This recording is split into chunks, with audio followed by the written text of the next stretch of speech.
Hello there again. My name is Marty Janeski, and along with Ken Montroy, we're the host of your local sports wrap-up. Today is June 1st, 2019. Ken is still on vacation. We have a special guest today, Julia Janeski. She's going to help carry the load as we have a lot to catch up on. We've been off 2 weeks with the Memorial Weekend. A lot going on. Big district day for everybody almost. Softball, baseball, track, everybody, golf, everybody's playing today. So we'll start out. Welcome, Julia. Thank you. Thanks for filling in for Ken. Of course, I have big shoes to fill. Yes, you do. I was going to make you wear his hat, but that wouldn't be so good. Let's start out with track. Let's start out with tennis. Wyandotte, for the first time in a while, shared the league title with Trenton and Allen Park. Three-way tie at the top in 2019 for the Downriver League. You know, at the meet on Monday, Trenton finished first. Allen Park was second at the league meet, and Roosevelt took third. Both teams were undefeated in the dual meet season at the time, but had head-to-head match that still needed to be made up. And the squads finally clashed a Thursday ago, and the Bears went on to knock off the Jags by a score of 5-3 to ultimately leave all three clubs as co-champs for this year. Had Allen Park won, they would have clinched the outright Downriver League title. A tie between the Jags and Roosevelt would have resulted in Allen Park and Trenton sharing the title. As it went, Roosevelt knocked them around, and now there's a three-way tie for the title. As for the league meet, Trenton wrapped up the day with 17 points. Allen Park had 12.5 and Roosevelt 12. Our number one singles match, Charisse Antone, well, she lost in the semis to Allen Park's Bethany Posey. She finished fourth. What do you have on the tennis, Julia? Well, finishing on top for the number 4 singles was Roosevelt's Maddie Van. And for number 1 doubles, Roosevelt's Cecilia Kujawa and Sarah Hayner took third with a win against Carlson. The number 2 doubles champion was Allen Park, as they topped Roosevelt's Madison Balsis and Grace Wagner in the finals. Entering the number 3 doubles title was Roosevelt's team of Riley Crosby and Sydney Tarnowski, and they defeated Trenton for that win. At number 4 doubles,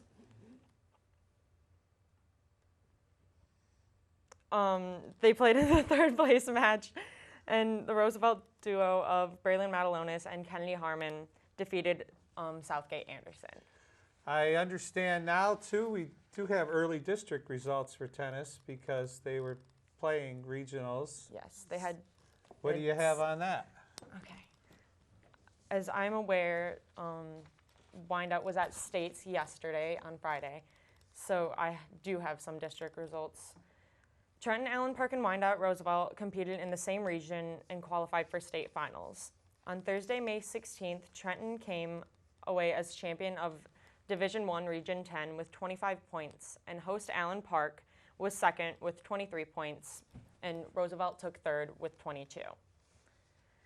Roosevelt's Reese Blackledge won the number 3 singles crown, and the number 4 singles title went to her teammate, Maddie Van. From Roosevelt, Riley Crosby and Sydney Tarnowski entered number 3 doubles for the championship. Nice, nice. Well, see, the tennis team is on the rise. That's a good finish for them. I know they haven't been that strong in years past. Move on to track. There was the Downriver League track and field meet was, again, a couple weekends ago, a couple Tuesdays ago. And Wyandotte boys won the Downriver League track and field meet. Guided by 11 top 3 finishes, the boys came away with the championship. They wrapped up the day with 140 points and were ahead of second place Gibraltar Carlson, who had 102, so they were 38 points ahead of them, which served that they were the meet host and the reigning champ. And then earning third place was Woodhaven. Individually, Travis Pritt won the 300 meter hurdles with a time of 41.8, and the 110 meter hurdles. Pritt and his teammate Jalen Jackson finished 2-3. And the Bears were strong in relays also, guided by championship in the 4x200. Dalen Body, Damian Huggabook, Cameron Garrison, and Cecil Chapman. And the runner-up finishes they earned in 3 other relays, the 4x100 with Chapman, Garrison, Bodie, and Brett Malinowski, while the 4x400 included Pritt, Malinowski, Huggabook, and Chapman. And the 4x800 featured Job Sadler, Nicholas McPhail, Gabriel Mullins, and Samuel Rankine. These were all second-place finishes. And then in addition, Mullins finished third in the 1,600 meter, and Garrison was third in the long jump with a 19-foot long jump. You ever do much track? No. As you know, running's not really my thing. No, running is not your thing. And also in the field events, Zachary Grant took second in the high jump, 6'3". Okay.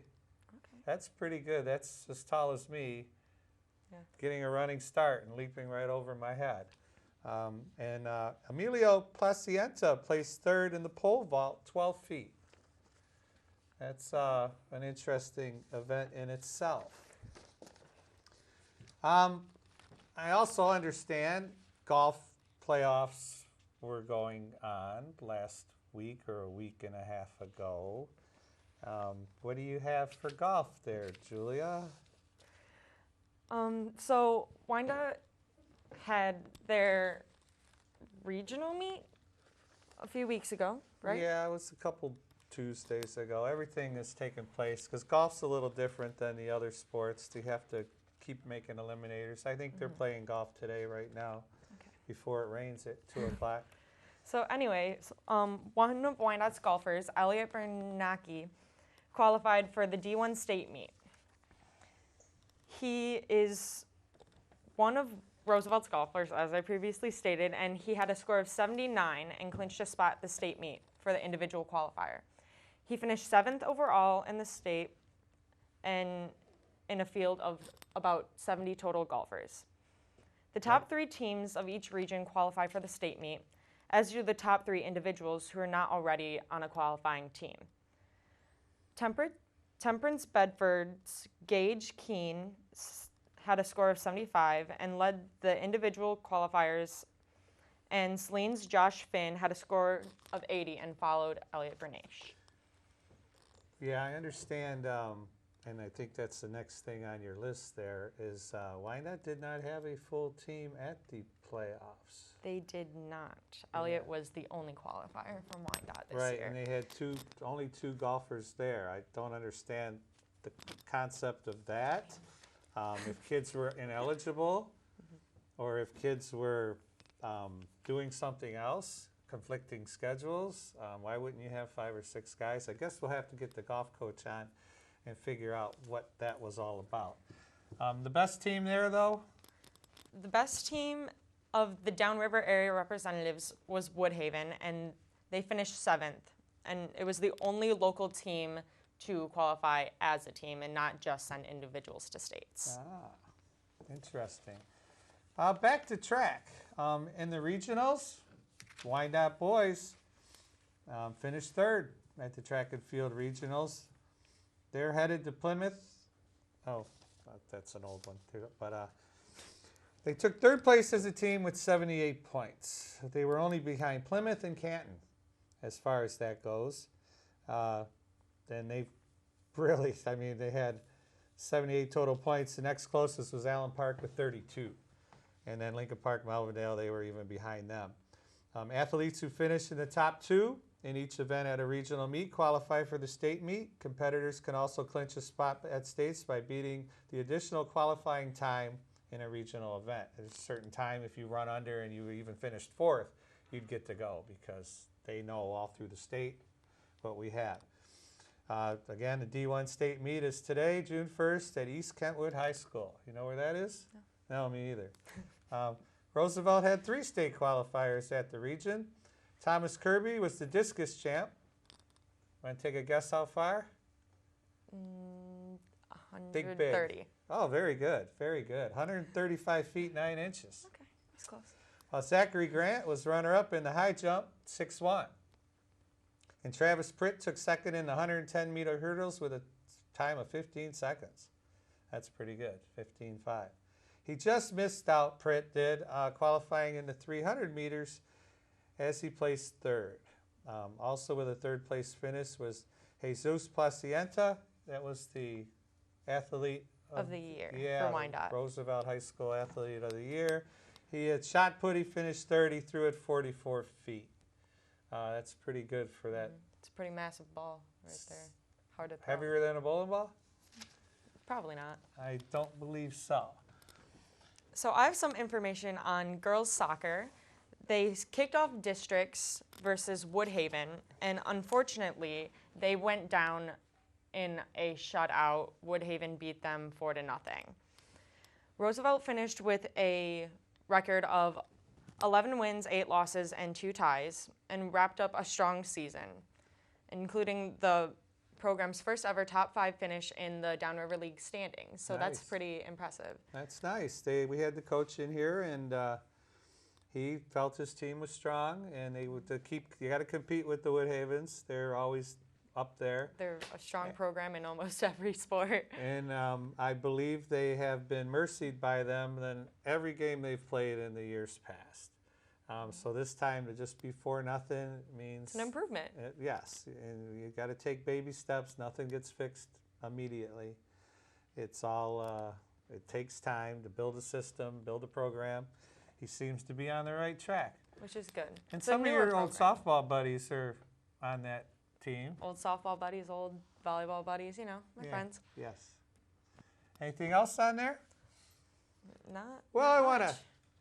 Now we're going to talk a little to Julia about what, she's her first year college student. She played 3 sports in high school. For all those people out there that have young kids, let's say 7th, 8th graders, 6th, 7th, 8th graders, as you were at one time. I want to start volleyball. When you get to the high school level of volleyball, what do they expect out of you? When does all of it start? From what I understand, there's clinics in the summer, because I know I drove to enough of them. So you start out in the summer, you're in the gym every day? It's somewhat every day. So in the beginning of the summer, like a week or two after after school officially ends, Wyandotte Volleyball, at least, has summer training sessions almost every day in the summer. There's 2 weeks in the summer where we have dead weeks where we don't do anything, but there were times where, mainly in the beginning of the summer, all we do is work out because we aren't authorized to use volleyballs yet. But it is workouts. It's to build your strength and endurance for the volleyball season, because as I know, and as I think you know from watching, volleyball is a very taxing sport on the body, and you need to be in shape for it. And and you are correct when you say they're not allowed to use a volleyball. You are only allowed to, now the rules have changed a little bit. You can do up to 4 people at a time. Like I'm a bowling coach, but I can't spend all summer teaching my kids how to bowl. But one-on-one, I would be able to coach somebody, and from what I understand anyway, but most of the time we take the summer off anyway. So you're right, they work out, and then when the deadline hits, August 1st or August 31st, whatever, it's probably August 1st, then you have full squad workouts? Well, right around the beginning of August, I believe we're allowed to start tryouts. I think it's the first or second week of August. So I think, if I remember correctly, we had a week of ball work, and then we'd go straight into tryouts. And a lot of the workouts that we do during the summer help you be better and more competitive at the level you need to be for tryouts.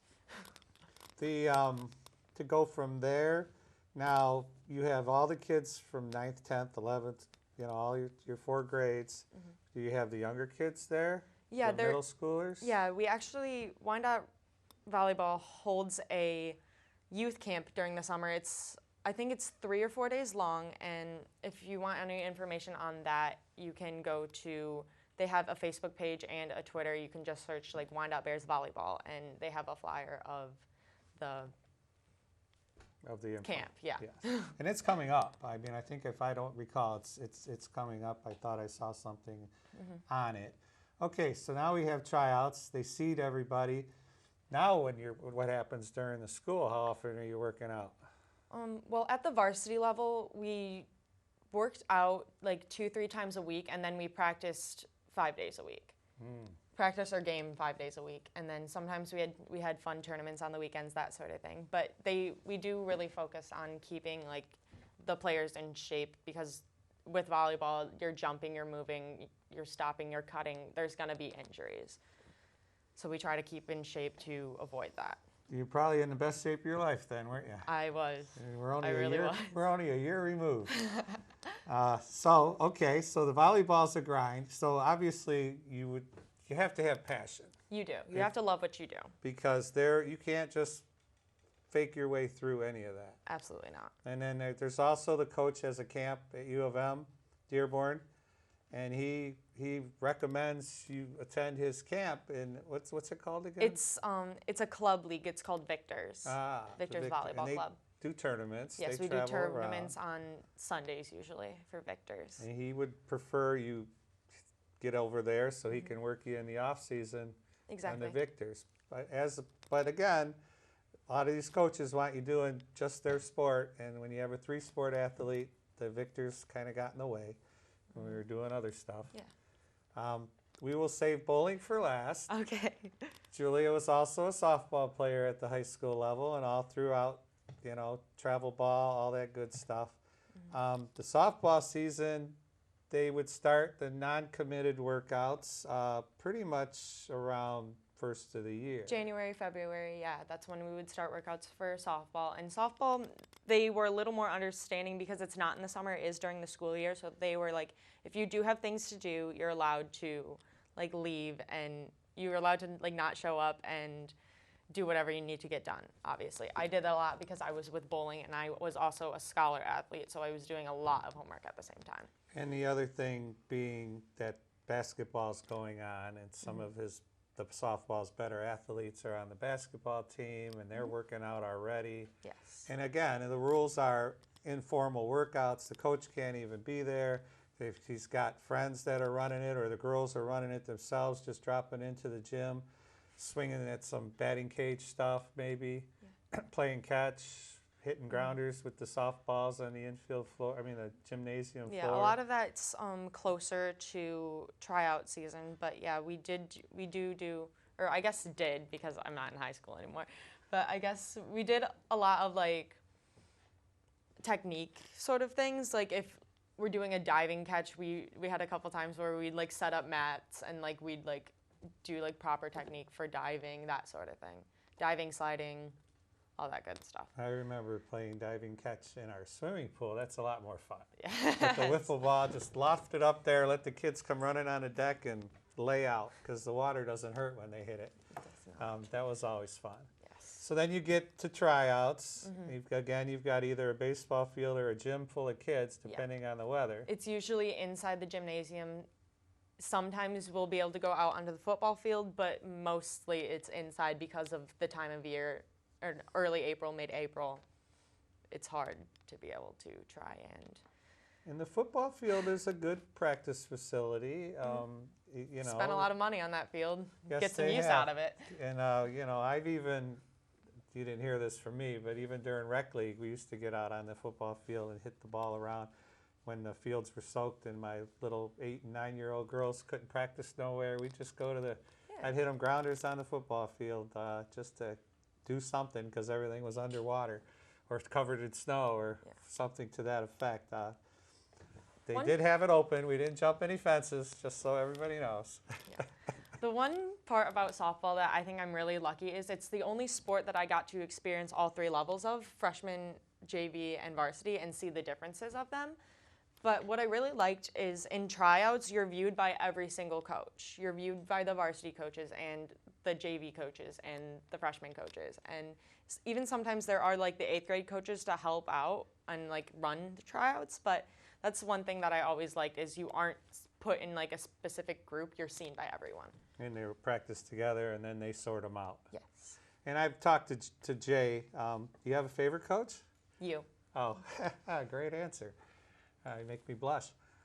So the talking to Jay, they do also, it's one thing to carry 2 pitchers, but if you have like 3 or 4 girls that can really bring it, you got to put one on JV because she's not going to get any work. Exactly. And they have to sit there at the end of the day and pluck girls that are going to help them. And that's kind of the routine it is. Okay, let's get to my favorite sport, or I like to call it a game sometimes because anyone can do it. But at the elite level, you have to be an athlete. I'll agree with that. Bowling. Bowling, my passion between hardball and bowling, baseball and bowling as growing up. My passion, I take a lot of pride in teaching the kids. I'm 5 years into coaching. This is your 5th year, yes. It'll be 6 starting this season coming up. You bowled at the high school level, varsity, 4 years. Now you're at the college level, bowling for U of M, which is a club team. They don't spend any of that football money on the bowling team. I really wish they would. But instead, she has to bowl with the boys, which is fine, holds her own. But let's just talk about the high school game. We would really, with the 3 sport athletes, we wouldn't get started till your volleyball ended. And the season starts in December. So we would have 3 days of tryouts, bang, bang, bang, before anything happened in bowling because we didn't have the rules that we were allowed. Now I can play one-on-one with a couple of the kids, and I can get them tuned up. And I have a couple girls bowling this summer, at Thunder Bowl, and it's great. I mean, I'm glad to see them. One of the boys is bowling in the summer. Ken will appreciate that. And we're going to have more depth. So you start bowling, you don't touch the ball for 9 months, you start bowling. What's the first thing we try to do? The first thing that I always try to do if I go a very long time without playing a sport is just try and take it slow and remember how to do it. Which is crazy as it sounds because for most people they have done sports for most of their lives, which I have. But having not played it for 9 months and then picking up a bowling ball, you have to rethink everything. You're like, how do I do this? And then just take it slow. In the in the softball and even the volleyball off season, like in the summer, we'd have a volleyball net in the yard. I'd be setting her balls, she'd be slamming them. Same with the baseball. We'd go to DBA. Is it DBA? Yeah. Downriver Baseball Association. Yes, go see our buddies over there, teach her how to hit. And you had 5 dingers your senior year, right? I did. There you go. But you got to stay in tune with those sports almost year round. It's hard to, but bowling's another different story. Slow feet, balance, control. kind of things we work on. Control, yes. And we're going to do some of that a little later. Again, it's June 1st if you just tuned in when you're watching this at the end of the week or the middle of the week. Now, you bowl in meets. You bowl almost every day, right? We would take Fridays off. Yes, in high school we would take Fridays off. We'd practice Tuesday, Thursday. We'd bowl meets Monday, Wednesday. Roughly, yeah. If weather kicks something out, we'd have a Friday meet. But, bowling is indoors. But with a foot of snow on the ground, you can't get to school. You're not going to the meet. So that would happen. So you would bowl 2 Baker games and then 2 Baker games, 2 team games. And yes. the meet would be over. Yes. What's it like in college? The collegiate level, it is an all-day affair. It's from 8 a.m. to 6 p.m., 10 hours straight of just bowling, and it is hard. What really blows my mind is, especially on the boys' side, because I'm not on a girls' team. I'm the only female on a men's team at the moment. So I experienced the men's side of collegiate bowling, and they're crazy. They stand for all 10 hours. No one ever sits, and I don't get it. I don't get how they conserve all of their energy because I sit. I move people so I can see the lanes, and I just sit there because I cannot stand for 10 hours and try to also be at the top of my game for bowling. It's very difficult. And I have asked some of the coaches, and try to watch a meet like that, you need a stepladder. I mean, you see people bring the stepladders from Lowe's so they can see over the kids because it's ridiculous that they stand. It's like team camaraderie. They're all sitting there. They're all cheering. they're all, even if you make a bad shot, they're all up there to give you a high five. But for instance, you would bowl 20 bakers. Yeah, sometimes it's 20 bakers in like 6 individual games. And if you're lucky, you had 8 people there? Yes. But sometimes... At Michigan, since we are a club team, it's not mandatory to be at any of the tournaments. It's just like who can go is what we take. And sometimes we have 6 people and we're bowling 20 bakers and 12 team games. Yeah, 12 team games. It's insane and it's really tiring, truly. But... Passion. Yeah, over my 4 years in high school, I developed a passion and a love for bowling. And when I found out that I had the chance to do it at the collegiate level, I was not going to pass that up. And it benefited us. I mean, we went to the, even though she's on a club team, you're allowed to bowl in the regionals with all the girls that are on girls' teams. And Yes. you held your, I mean, for a freshman, first time out, 5 games, a 6-game tournament, 5 games in, she was right there. Bad last game, run out of gas. We'll say she ran out of gas. You're right. I have 4 more years to figure it out. Bowling's a cruel, cruel, cruel game. You know, like golf. I mean, you can spray one sideways and then hit one 2 feet from the stick. Exactly. So, anyway, as we wrap it up, Ken should be back next week. Though, Julia, I really want to thank you for admirably filling in, letting all the parents and grandparents out there know what it takes for those 2 sports. You know, if you're a kid, a lot of 7th and 8th graders never get to play varsity because they're off out and about. So when you get, you know, they end up getting weeded out as they get older. So bring them to bowling. For real. Bring them to bowling. Thank you. This is Marty Janeski, local sports wrap-up for June 1st. Hi, Mom, and everyone else. Thanks for watching. Thank you, Julia. We'll see you next week.